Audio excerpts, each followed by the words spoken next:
ನಮಃ. ಹರಿ ಓಂ. ಯತ್ಪದಂ ವೇದಸಂವೇದ್ಯಂ ಕಟಾಕ್ಷೇಣಾಪಿ ವೀಕ್ಷಿತುಂ ನ ಕ್ಷಮಂತೆ ವಿಮತಯಸ್ತಮುಪಾಸೇ ಶ್ರೇಯಃ ಪದಿಂ. ಮಯಿ ಸ್ಥಿತೋ ಮದಂಗೇಷು ಸ್ವತಂತ್ರೋ ವ್ಯಾಪ್ತವಾನ್ ಹರಿಃ ಸ ವಿಷ್ಣುಶ್ಚಾಸ್ವತಂತ್ರಂ ಮಾಂ ಸ್ವೇಚ್ಛಯಾ ವರ್ತಯತ್ಯಜಃ. ಸ್ವಾತ್ಮನಸ್ತಸ್ಯ ಪೂಜಾಸ್ಯುಃ ಮನೋವಾಕ್ಕಾಯವೃತ್ತಯಃ. ಮಮೈತಾಃ ಇತಿ ಕರ್ತಾರಂ ಉದ್ದೇಶ್ಯಂಚ ಹರಿಂ ಸ್ಮರೇತ್. ಧರ್ಮ ವಿಜ್ಞಾನ ವೈರಾಗ್ಯ ಪರಮೈಶ್ವರ್ಯಶಾಲಿನಃ ಆನಂದತೀರ್ಥ ಭಗವತ್ಪಾದಾನ್ ವಂದೇ ನಿರಂತರಂ. ಆನಂದತೀರ್ಥೋಪದಿಷ್ಟೋ ನಿಧಿರ್ನಾರಾಯಣಹ್ವಯಃ ಪ್ರದರ್ಶಿತೋ ಯೇನ ಸಮ್ಯಕ್ ಜಯತೀರ್ಥಂ ತಮಾಶ್ರಯೇ. ಪ್ರಣಮತ್ಕಾಮಧೇನುಂಚ ಭಜತ್ಸುರತರೂಪಮಂ ಶ್ರೀಭಾವಬೋಧಕೃತ್ಪಾದಚಿಂತಾಮಣಿಮುಪಾಸ್ಮಹೇ. ಸತ್ಯಾಭಿಜ್ಞಕರಾಬ್ಜೋತ್ಥಾನ್ ಪಂಚಾಶದ್ವರ್ಷಪೂಜಕಾನ್ ಸತ್ಯಪ್ರಮೋದತೀರ್ಥಾರ್ಯಾನ್ ನೌಮಿನ್ಯಾಯ ಸುಧಾರತಾನ್. ಶ್ರೀಕೃಷ್ಣ ಪರಮಾತ್ಮನ ಸ್ಮರಣೆಯನ್ನು ಮಾಡುವ ಒಂದು ಪರಮ ಪವಿತ್ರವಾದ ಪರ್ವಕಾಲ. ಸಮಸ್ತ ಸಜ್ಜನರಿಗೆಲ್ಲ ಅನುಗ್ರಹವನ್ನು ಮಾಡುವುದಕ್ಕೆ ಕೃಷ್ಣ ಪರಮಾತ್ಮ ಬ್ರಹ್ಮದೇವರ ವರದಿಂದ ಅವಧ್ಯನಾದ ನರಕಾಸುರನನ್ನು ಸಂಹಾರ ಮಾಡಿ ಸಜ್ಜನರ ಉದ್ಧಾರವನ್ನು ಮಾಡಿದ್ದಾನೆ. ನರಕಾಸುರ ಅಂದು ಮಾತ್ರ ಇರಲಿಲ್ಲ, ಯಾವಾಗಲೂ ಮನುಷ್ಯರ ಮನಸ್ಸಿನಲ್ಲಿ ನರಕ ಸಾಧನವಾದ ಪಾಪಗಳನ್ನು ಮಾಡುವ ಒಂದು ಪ್ರಜ್ಞೆ ಇದೆಯಲ್ಲ, ಅದು ನರಕಾಸುರ ಇದ್ದಂತೇನೆ. ಹೀಗಾಗಿ ಈ ನರಕ ಚತುರ್ದಶಿಯ ದಿನದಲ್ಲಿ ನಾವೆಲ್ಲ ಭಕ್ತಿಯಿಂದ ದೇವರಲ್ಲಿ ಪ್ರಾರ್ಥನೆ ಮಾಡಬೇಕಾದದ್ದು, ಕೇವಲ ಅಂದು ನರಕಾಸುರನನ್ನು ಸಂಹಾರ ಮಾಡಿ ಪರಮಾನುಗ್ರಹ ಮಾಡಿದ್ದಿ, ಆದರೆ ಅದು ಸಾಲದು. ಈಗ ಮತ್ತೆ ನಿತ್ಯದಲ್ಲಿಯೂ ಮನಸ್ಸಿನಲ್ಲೇನು ಪಾಪಪ್ರಜ್ಞೆ ಬರ್ತಾ ಇರುತ್ತೆ, ನರಕ ಸಾಧನವಾದ ಅನೇಕ ಆಲೋಚನೆಗಳು ಮನಸ್ಸಿನಲ್ಲಿ ಬರ್ತವೆ, ಆ ತರಹದ ಕೃತಿಗಳು ನಮ್ಮಿಂದ ನಡೆಯುತ್ತೆ. ಅವುಗಳೆಲ್ಲವನ್ನು ದೂರ ಮಾಡಿ ಯಾವಾಗಲೂ ಪುಣ್ಯವನ್ನು ಸಂಪಾದನೆ ಮಾಡುವಂತೆ, ನಿನ್ನ ಮಹಿಮೆಯನ್ನು ಕೇಳುವಂತೆ, ನಿನ್ನ ಆಜ್ಞೆಯನ್ನು ಪರಿಪಾಲನೆ ಮಾಡುವಂತೆ ಸದ್ಬುದ್ಧಿಯನ್ನು ನಮಗೆ ಕರುಣಿಸು ಎಂಬ ಪ್ರಾರ್ಥನೆಯನ್ನು ಭಗವಂತನಲ್ಲಿ ನಾವು ಮಾಡಬೇಕು. ನರಕಾಸುರ ತಾನು ಪಾಪ ಮಾಡುವುದು ಮಾತ್ರ ಅಲ್ಲ, ದೇವತೆಗಳಿಗೆ, ಋಷಿ ಮುನಿಗಳಿಗೆ, ಮಾನವರಿಗೆ ಪೀಡೆಯನ್ನು ಕೊಡುವುದು ಮಾತ್ರ ಅಲ್ಲ, ತಾನು ಮಾಡುವ ಆ ಪಾಪ ಕಾರ್ಯಗಳಿಗೆ ಯಾರೂ ಅಡ್ಡಿ ಮಾಡಬಾರದು ಅಂತ ಭದ್ರವಾದ ಕೋಟೆಗಳನ್ನು ಮಾಡಿಕೊಂಡು ಮಧ್ಯದೊಳಗೆ ಕುಳಿತು ಪಾಪಗಳನ್ನು ಮಾಡ್ತಾ ಇದ್ದ. ಭಗವಂತ ಎಲ್ಲ ದುರ್ಗಗಳನ್ನು ನಾಶ ಮಾಡಿ ನರಕಾಸುರನನ್ನು ಸಂಹಾರ ಮಾಡಿದ್ದಾನೆ. ಪಾಶದುರ್ಗ 6000 ಪಾಶಗಳು, ಜಲದುರ್ಗ, ಗಿರಿದುರ್ಗ, ಪರ್ವತಗಳ ದುರ್ಗ, ಇವುಗಳೆಲ್ಲದರ ಮಧ್ಯದಲ್ಲಿ ಅವನಿದ್ದ. ಹಾಗೆ ನಾವೆಲ್ಲ ಮಾಡುವಂತಹ ಪಾಪ ಕಾರ್ಯಗಳು ಯಾರಿಗೂ ಗೊತ್ತಾಗಬಾರದು ಅಂತ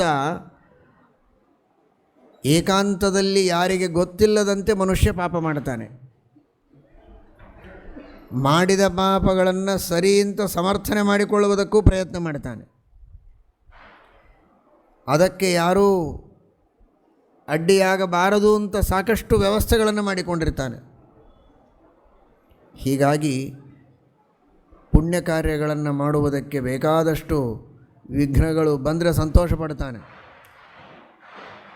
4 ಜನ ಯಾಕಪ್ಪ ಇಷ್ಟು ದಿವಸ ಒಳ್ಳೆ ಪೂಜೆ ಪುನಸ್ಕಾರ ಎಲ್ಲ ಮಾಡ್ತಾ ಇದ್ದಿ, ಯಾಕೆ ಬಿಟ್ಟು ಅಂತ ಕೇಳಿದರೆ ಅದಕ್ಕೊಂದೇನೋ ಒಂದು ನೆಪ ಹೇಳಿಬಿಟ್ರೆ ತಾನು ಪಾರಾದೆ ಅಂತ. ಆದರೆ ಮಾಡುವ ತಪ್ಪು ಕೆಲಸಗಳಿಗೆ ಮಾತ್ರ, ಅನ್ಯಾಯ, ವಂಚನೆ, ಲಂಚ, ಮೋಸ, ಸುಳ್ಳು, ಭ್ರಷ್ಟಾಚಾರ ಇಂತಹ ಕಾರ್ಯಗಳನ್ನು ಮಾಡುವುದಕ್ಕೆ ಮಾತ್ರ ಯಾವ ಅಡ್ಡಿ ಆತಂಕಗಳು ಬರಬಾರದು ಅನ್ನೋ ಹಾಗೆ ಪ್ರಯತ್ನವನ್ನು ಮಾಡ್ತಾನೆ.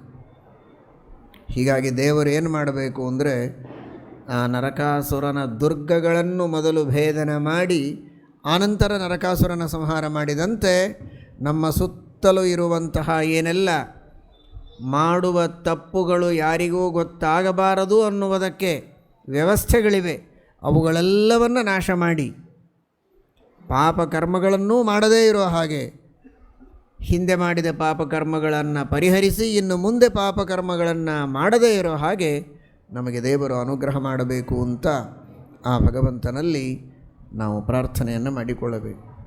ಅದಿತಿಯ ಕರ್ಣ ಕುಂಡಲಗಳನ್ನು ನರಕಾಸುರ ಅಪಹಾರ ಮಾಡಿಕೊಂಡು ಹೋಗಿದ್ದ. ಅದನ್ನು ತೆಗೆದುಕೊಂಡು ಮತ್ತೆ ಅದಿತಿ ದೇವಿಗೆ ಶ್ರೀಕೃಷ್ಣ ಪರಮಾತ್ಮ ಒಯ್ದು ಕೊಡ್ತಾನೆ ಸ್ವರ್ಗದಲ್ಲಿ.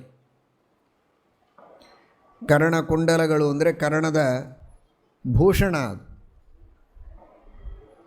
ಕರ್ಣಭೂಷಣ ಅದು ಎಲ್ಲಿರಬೇಕೋ ಅಲ್ಲಿರಬೇಕು. ಹೇಗಿದ್ದರೆ ಅದು ಭೂಷಣವೋ ಹಾಗೇ ಇರಬೇಕು.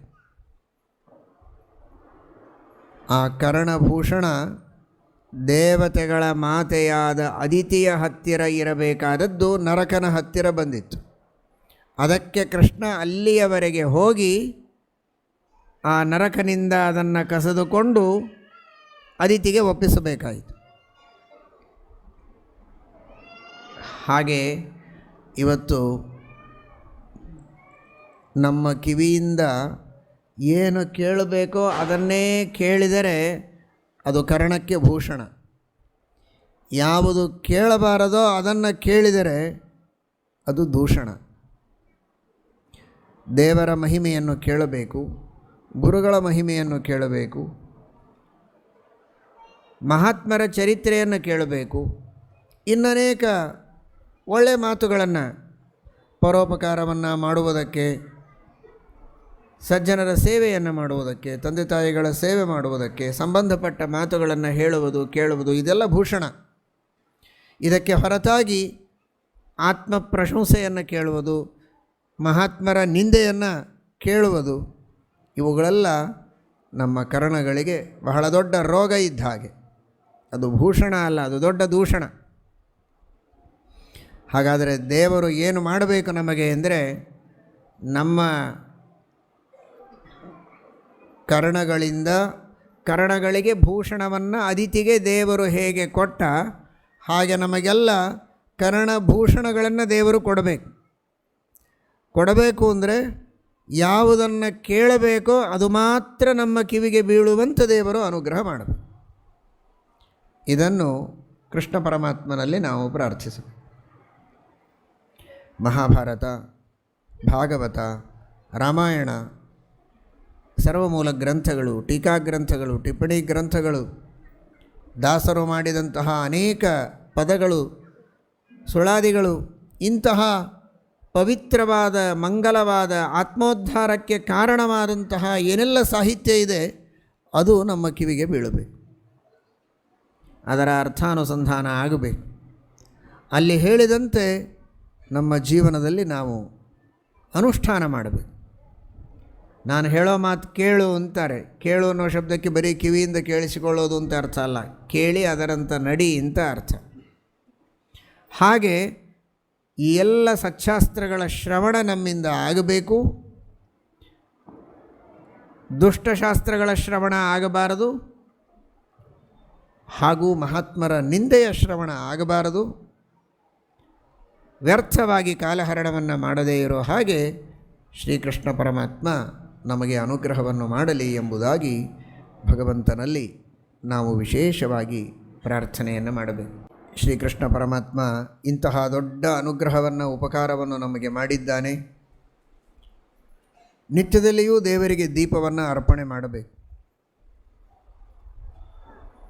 ನಮ್ಮ ಅಜ್ಞಾನವೆಂಬ ಕತ್ತಲೆಯನ್ನು ಪರಿಹರಿಸಿ ಜ್ಞಾನವೆಂಬ ಬೆಳಕನ್ನು ನಮ್ಮ ಜೀವನದಲ್ಲಿ ಭಗವಂತ ಕರುಣಿಸಬೇಕು ಅನ್ನುವುದಕ್ಕೋಸ್ಕರ ಪ್ರತಿನಿತ್ಯದಲ್ಲಿ ದೇವರಿಗೆ ದೀಪದ ಸಮರ್ಪಣೆ ಇದೆ. ವಿಶೇಷವಾಗಿ ಈ ಕಾರ್ತಿಕ ಮಾಸದಲ್ಲಿ ಆಶ್ವಿನ ಪೌರ್ಣಿಮೆಯಿಂದ ಕಾರ್ತಿಕ ಪೌರ್ಣಿಮೆಯವರೆಗೆ ಮುಂದೂ ಕೂಡ ಕೆಲವರು ಮಾಡ್ತಾರೆ. ದೇವರಿಗೆ ದೀಪದ ಸಮರ್ಪಣೆ ವಿಶೇಷವಾಗಿ ಮಾಡುವಂತಹ ಪದ್ಧತಿ. ಅದರಲ್ಲಿಯೂ ಇವತ್ತು ದೀಪಾವಳಿ ಅಂತ ಭಗವಂತನಿಗೆ ದೀಪಾರಾಧನೆಯನ್ನು ಮಾಡುವುದುಂಟು.